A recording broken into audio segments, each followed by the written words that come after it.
to start us off with a discussion of the recent, in 2024, service agreement with MSC. Can you talk to us a little bit about the structure there and the goals?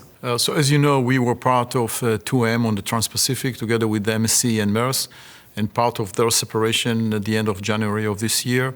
We had to find a new partner, and we aligned with MSC, given that we worked with them very closely already in the previous partnership. We have a network that consists of 4 lines into the East Coast and 2 lines into the Gulf.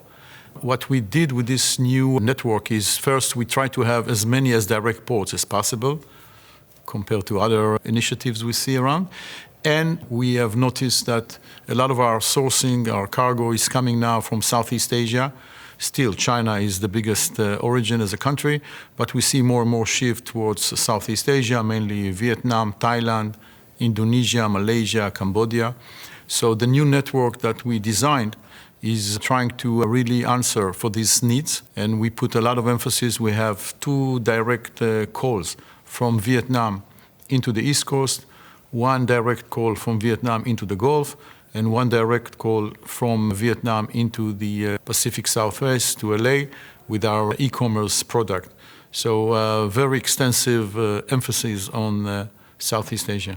Could you elaborate a little bit more on the LA side and the e-commerce? We have a product which actually came about in the beginning of the COVID. We introduced the line in June 2020. We have noticed that a lot of e-commerce shippers, which were relying mainly on air freight, given that at the beginning of the COVID, as you know, air traveling stopped almost completely. So there was a lack of air freight in the market. We identified this opportunity. We came with a product which has about 12 days port to port from South China, from Yantian into LA, which basically we offer the product almost from shelf to shelf of 14 days, because we arrange for a late gate in Shenzhen, early pickup in LA.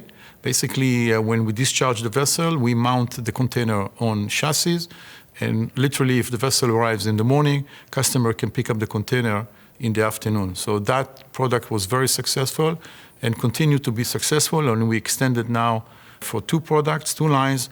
One is calling Shanghai Ningbo into LA, and one is calling Vietnam Yantian to LA, and very successful. And we've seen, especially when customers were afraid of the strike, the beginning of October, in the East Coast, that more and more customers used it actually to move containers all the way to New York and to Atlanta, Chicago for sure.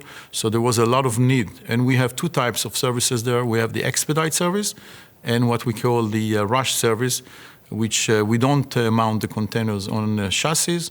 They are on the floor, and customers come with their own chassis to pick it up. Now, you spoke on our TPM panel that provided an industry outlook for 2025. Can you give us a little bit of information on what you said there for those that weren't in the audience, and what feedback you received from the audience? My main point in the panel was really there are a lot of questions. We don't have enough answers at this stage.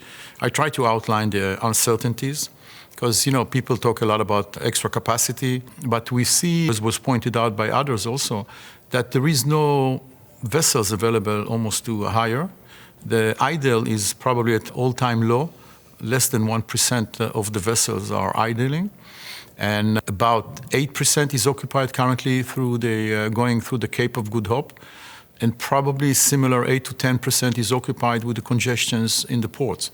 So, because we see that a lot of people are relying on extra capacity, probably maybe that will put pressure on rates to go down. We don't see that way, because what I try to point out in the panel, that there is so much uncertainty, and last year customers were waiting for the last minute, and it takes us time to set up these contracts and make sure that the port of loadings are ready to accept the product of the customers. So we need more time.